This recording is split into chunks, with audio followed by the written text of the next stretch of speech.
सरकार के लिए शर्म की बात है कि जिन छात्राओं को रोगियों का सेवा करना था, जिनको ट्रेनिंग लेनी थी, जिनको जीएनएम बन करके आने वाले समय में बिहार के स्वास्थ्य व्यवस्था को बेहतर करने में अपनी भूमिका निभानी थी, वो पिछले 1 महीने से लगातार परेशान है। बिहार सरकार देखिए एजुकेशन को जानबूझ करके बर्बाद कर रही है। बिहार के जितने सरकारी स्कूल हैं उसका अपग्रेडेशन कर दे सरकार, उसको केंद्रीय विद्यालय का दर्जा दे।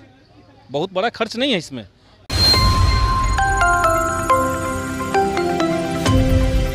नमस्कार, स्वागत है आपका उमा न्यूज़ में और मैं हूं आपके साथ श्वेता कुमारी। इस वक्त हमारे साथ संदीप सौरभ हैं जो कि जीएनएम के छात्रों से मिलने आए। आपको बता दें कि जीएनएम के छात्रों से ये पीएमसीएच में भी पहले कई बार मिल चुके हैं और आज तीसरा दिन है। इन लोगों से मिलने कोई भी नहीं आया, लेकिन संदीप सर जो कि इसके विधायक है वो आए हैं। सर बताइए, पहुँचे हैं, क्या कुछ लग रहा है? अभी तक इनसे कोई मिलने नहीं आया। 3 दिन से ये लोग लगातार बैठी हुई हैं, आप आए हैं, बताइए।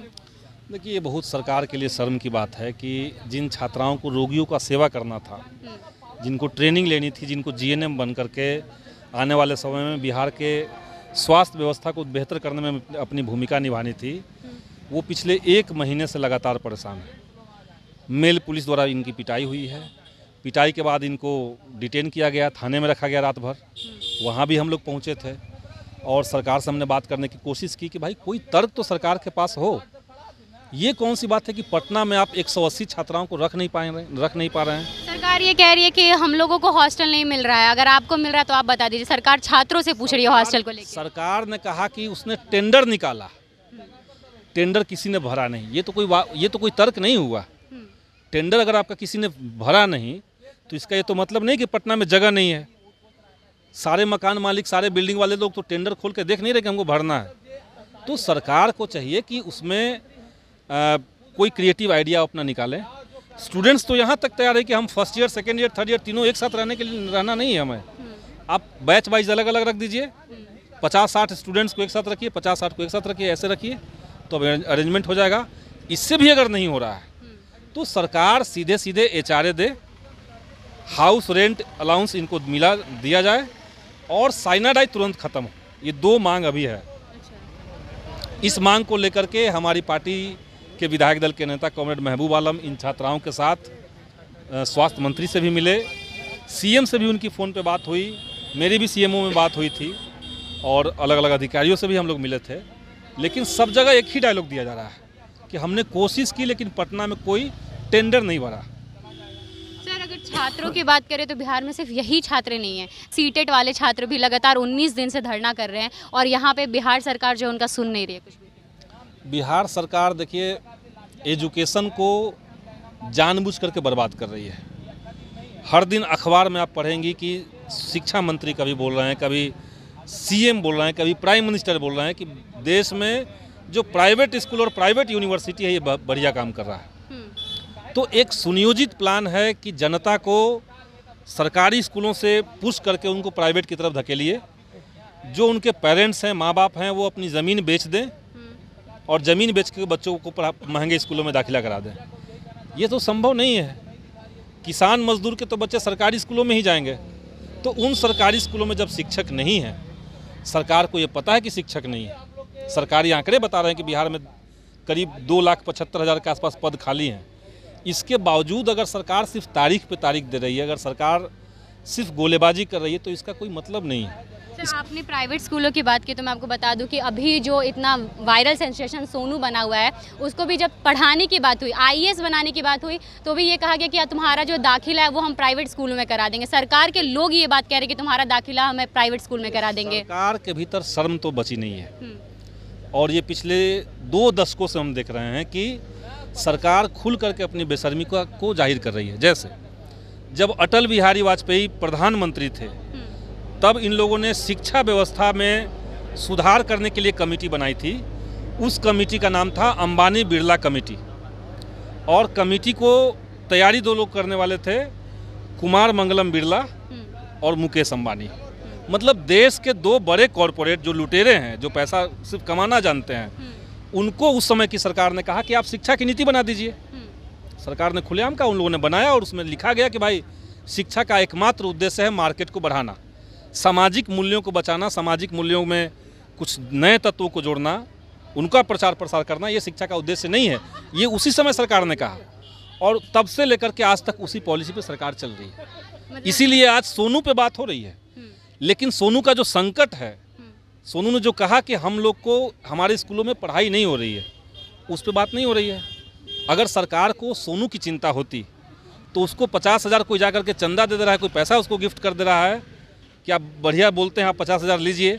इसकी जगह पे सरकारों को चाहिए था कि बिहार के जितने सरकारी स्कूल हैं उसका अपग्रेडेशन कर दे सरकार, उसको केंद्रीय विद्यालय का दर्जा दे। बहुत बड़ा खर्च नहीं है इसमें, फर्स्ट टाइम खर्च होगा, लेकिन इसमें अचानक से बिहार में आप देखिए कि चीज़ें बदल गई।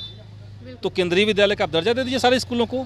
तो सोनू क्यों चाहेगा कि हमको नवोदय में जाना है, कि सैनिक में जाना है, कि हमको प्राइवेट में जाना है? आप सरकारी स्कूलों को इतना अच्छा कीजिए। लेकिन वो सरकारी स्कूलों को इतना अच्छा तो कर नहीं रहे हैं ना, वो तो अपने ही सरकार के लोग जो हैं वो प्राइवेट स्कूलों में भेज रहे हैं सोनू जैसे लड़कों को या बच्चों को। तो सिर्फ एक ही सोनू तो नहीं है पूरे बिहार में। वही मैं कह रहा हूँ कि अगर आप स्कूलों को अच्छा करेंगे तो हर सोनू के लिए जगह मिल जाएगा। हाँ। एक सोनू को आप जा करके कुछ पैसा दे देंगे, कुछ तारीफ करवा लेंगे, सोशल मीडिया में पोस्ट करवा देंगे, अखबारों में छपवा देंगे, आपका नाम होगा। मतलब ये जो है वो नाम कमाने के लिए, ये पैसा देने का जो है वो नाम कमाने के लिए। निश्चित तौर से, और क्या है, इससे और क्या हो जाएगा? उनका तो उद्देश्य है लोगों की नज़र में ये डालना है कि मैं सोनू की मदद कर रहा हूँ ना। हाँ, लेकिन बिहार में सोनू जैसे असंख्य जो बच्चे हैं, जिनका नाम अमित, सुमित कुछ भी हो सकता है, इरफान नाम हो सकता है, उन बच्चों के साथ तो न्याय नहीं हो रहा है। अब हर कोई तो उस तरह से वायरल नहीं हो जाएगा।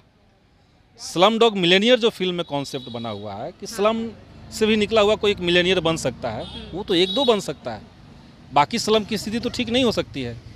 तो ये बहुत पुराना गेम प्लान सरकारों का होता है कि आप जड़ पे मत जाइए, असल कारण की तह तक मत जाइए, आप ऊपर पॉलिश मार दीजिए कि हम तो सोनू के लिए बहुत कुछ कर दिए।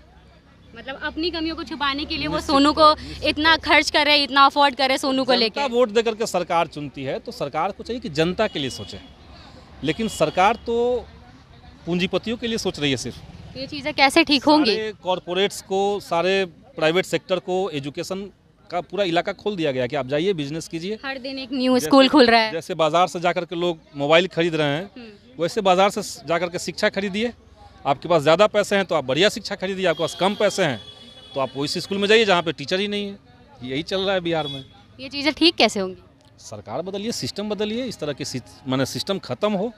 जो जनता की बात करने वाले लोग हैं वो सिस्टम में जाकर के देखें, और वो बदल गए तो वहाँ जाके सत्ता तो किसी को भी मिलती है तो लालच आ ही जाता है, बदल गए तो। लालच की सिर्फ बात नहीं है, नज़रिया की बात है। जिनका विजन इस तरह का होगा, जो जैसे हम लोगों ने तो बहुत लंबा आंदोलन शिक्षा के अधिकार को लेकर के चलाया हुआ है।